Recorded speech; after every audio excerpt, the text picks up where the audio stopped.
तो जनाब ज़माना अगर हमें मिटाना चाहे तो ईमानदारी से मिटा नहीं सकता, इसलिए कि अल्लाह जिसको ज़िंदा रखे पूरी दुनिया जोर लगा दे तो उसको मौत नहीं आ सकती। जान तो इब्राहीम अलैहिस्सलाम का एक मौजज़ा और सुनो।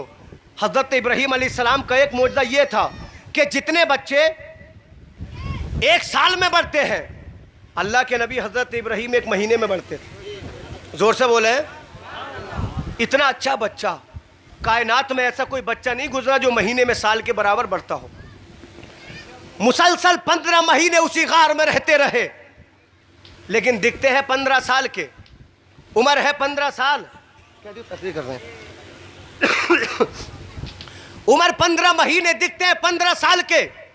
एक दिन वालदा माजिदा से ऐसे ही पूछा, माँ ये बताओ कि आपका खुदा कौन है? बोलो सुभान अल्लाह। किसी मदरसे में नहीं पढ़े, किसी स्कूल में नहीं पढ़े, और हद तो यह है कि माँ के अलावा अभी किसी से मिले भी नहीं। क्या कहा, माँ मेरा खुदा कौन है? तेरा खुदा कौन है? तो माँ ने कहा, बेटा तेरा वालिद मुझे खाना देता है, पीने देता है, लिबास देता है, वो खुदा है। तो आपने फरमाया, हमारे वालिद भी खाते हैं, पीते हैं, चलते हैं, सांस लेते हैं, उनका खुदा कौन है? बोलो बोलो, और मचल कर बोलो, माहौल बनाओ, बेदारी से सुने कि वालिद को भी खाने की जरूरत पड़ती है, वो भी चलते हैं, दूसरों के मोहताज है, उनका खुदा कौन?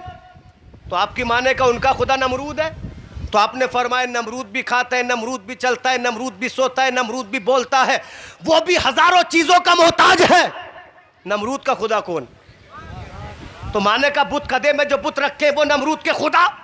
तो आपने फरमाया, उसको तो खुद नमरूद ने बनाया। बोलो बोलो, किसी से मिले नहीं, मगर ये इल्म किसका है? ये इल्म आसमानों और जमीनों के अल्लाह ने अता फरमाया है।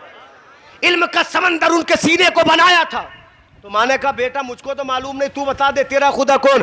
तो आपने फरमाया, ऐ माँ मैं अपने वालिद को खुदा नहीं मानूंगा, इसलिए कि मेरे वालिद बंदे हैं। नमरूद को खुदा नहीं कहूंगा, इसलिए कि नमरूद खुद दूसरों का मोहताज है। मैं बुतों को खुदा नहीं कहूंगा, इसलिए कि बुत तो पत्थर के बने हैं, लकड़ी के बने हैं। माँ ने कहा, किसको खुदा मानेगा? तो इब्राहीम अलैहिस्सलाम ने फरमाया, ऐ माँ मैं उसको खुदा मानूंगा जिसने शम्सो कमर को पैदा किया। मैं उसको खुदा मानूंगा जिसने लालो गोहर को पैदा किया। मैं उसको खुदा मानूंगा जिसने आदम और नूह को बनाया। मैं उसको खुदा मानूंगा जिसने जमीन और समा को बनाया। और आपने अपनी माँ से कहा था, ऐ माँ जब दुनिया में कोई भी मेरे साथ ना हो, यार मदद छोड़ दे, घर वाले साथ छोड़ दे, मैं उसके बाद भी दुनिया को ये पैगाम दूंगा कि दुनिया के लोगों बुतों को सजदा ना करो, अगर सर झुकाना है अल्लाह के सामने झुका दो, इसलिए कि रब्बे काबा को सजदा करना तुम्हारा काम है और तुम्हें जन्नती बनाना परवरदिगार का काम है। मगर जनाबे वाला कहते ना कि जब इंसान को हिदायत नहीं मिलती ना तो वो चौराहे पर खड़ा रहता मगर नमाज पढ़ने नहीं जाता। कहते कि हम और आप रोजाना देखते हैं, तो जिनके नसीब में ईमान ना हो कहां से मिलता? इब्राहीम अलैहिस्सलाम की माँ ने हाथ पकड़ा, बात समझ में आ रही है? तो बोले सुभान अल्लाह। हाथ पकड़ने के बाद घर ले गई और जाके हजरत इमरान जो आपके बाप से खड़ा कर दिया। का इमरान, जिस लड़के से नमरूद डर रहा है वो कोई और नहीं है बल्कि हमारा और तुम्हारा बेटा ये इब्राहीम ही है। सुभान अल्लाह। बाप बड़ा खुश हुआ, इसलिए कि मोमिन था, नमरूद को पसंद नहीं करता था। हालांकि नमरूद का सिपाही था, करीब में पड़ोस में उनका चचा रहता था जिसका नाम आजर था। वो क्या करता था जानते हो? बुतों को बनाता था, बुतों को पूजता था, बुतों को खुदा मानता था। इब्राहीम अलैहिस्सलाम ने फरमाया, चचा क्या कर रहे हो? कि इसको बना रहा हूँ। ये कौन है? ये मेरा खुदा है। आपने फरमाया, जिसको तू बनाए वो तेरा खुदा कैसे? खुदा तो वो है कि जिसने तुझको बनाया है। सुभान अल्लाह। तो आजम ने कहा, तू अगर मेरा भतीजा ना होता तो तुझे घर में दाखिल होने नहीं देता। आपने क्या किया? उसके एक बुत को उठाया और उसके कदमों की तरफ से बांधा और बाबुल के तमाम दरो दीवार में ऐलान कर रहे हैं, बाबुल वालों अगर किसी को झूठा खुदा चाहिए तो इब्राहीम से ले लो, अगर इसको लोगे तो फायदा नहीं देगा, आखिरत को तबाह कर देगा। बाबुल वाले बड़े गुस्सा हुए, कहा अगर तू आजर का पोता ना, आजर का भतीजा ना होता तो जिंदा नहीं छोड़ते। हमारे बुतों को बुरा कहता है, लगता है दीवाना हो गया है, लगता है पागल हो गया है। जब ये लोग नहीं चिढ़े ना, इब्राहिम चाहते थे चिड़े तो मैंने जवाब दूं। आप दरिया के किनारे पहुंचे, बहुत सारे अल्लाह अकबर इनको मानने वाले पूजने वाले बैठे थे। आपने बुत को दरिया के अंदर डाल दिया और कहा अगर तू ताकत रखता है तो इस पानी को पीकर दिखा। मगर जनाब पत्थर ये लकड़ी पानी कैसे पिए?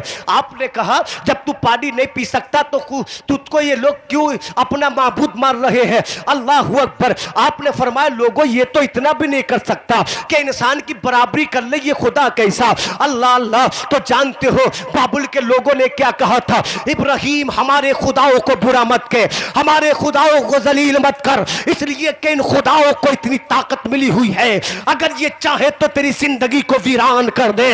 अल्लाह अल्लाह। ये 15 साल का इमरान का बेटा अव्वा बिनते नमर का पाला हुआ अल्लाह का खलील, वो खलील जिसकी औलाद में अल्लाह ने सबके आका मोहम्मद अरबी को पैदा फरमाया, वो खलील जिसके हाथों से अल्लाह ने काबे को तामीर कराया, तमाम लोगों के सामने खड़ा हुआ और कहने लगे लोगों इनकी औकात क्या है ये मेरा बुरा करे। इसलिए कि इब्राहिम तो ये कहता है अगर किसी को अच्छा करेगा तो अल्लाह करेगा, अगर किसी को बर्बाद करेगा तो अल्लाह करेगा। जनाबे वाला अभी किससे बात हो रही है? अभी लोगों से बात हो रही है, बादशाह से नहीं हो रही। आप एक दुआ करते थे, ऐ मौला कोई मौका ऐसा अता फरमा दे कि मैं तमाम बाबुल को तेरे दीन की तबलीग का ऐलान कर सकूं। सुभान अल्लाह। तमाम बाबुल वालों की आंखों में आके टाल कर कह सकूं कि तुम झूठे हो, मेरा खुदा सच्चा है। ये माबूदाने बातिल झूठे हैं, मेरा खुदा सच्चा है। दिन गुजरते गए, चहलकदमी मत करो, दिन गुजरते गए, इख्तिताम की तरफ इंशाल्लाह चल रहा हूं मैं। दिन गुजरते गए, बाबुल में एक मेला लगता था, बोलो सुभान अल्लाह। मैंने ये तकरीर सुनाने के लिए बुलवाया, मेले के नाम से नहीं, माहौल बनाने के लिए। बाबुल में मेला लगता था, कितने दिन का? उलमा कहते या तो 3 दिन लगता था या 7 दिन लगता था। क्या होता था? झूले लगते थे। क्या होता था? तरह तरह की रंगो रोगन की चीज़ें आती थीं। कौन जाता था? जवान जाते थे, बूढ़े जाते थे, लड़कियां जाती थीं, औरतें जाती थीं, बच्चियां जाती थीं। और दुनिया का कोई बुरा काम ऐसा ना था जो उस मेले में ना होता हो। नंगा नाच उसमें अल्लाह अकबर नाचा जाता था, इज्जतों को नीलाम किया जाता था, इंसानियत को उस मेले में तार तार किया जाता था। जब वो वक्त करीब आया तो बाबुल के लोग चले, जवान भी मेले की तरफ रवाना है, बच्चे भी मेले की तरफ रवाना है। एक बूढ़े से शख्स ने हजरत इब्राहिम से कहा, ए हजरत इब्राहिम तुम भी चलोगे कि नहीं चलोगे? तो आपने फरमाया मुझको क्या पली कि मैं खुराफातों में जाकर बैठूं, मेरे लिए तो अल्लाह की इबादत काफी है, तुम जाओ जो चाहो वो करो। इब्राहिम तो अल्लाह का बंदा है, अल्लाह की इबादत करेगा।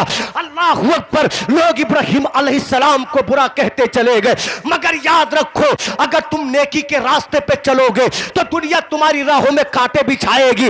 ये मत सोचना कि फला क्या कहता है, बल्कि ये सोचना अल्लाह राजी हो जाए। अगर दुनिया दुश्मन बनती है तो बनती रहे, क्योंकि जब जब कोई अच्छा काम करता है तो दुनिया उसकी दुश्मन बनती है। जब कोई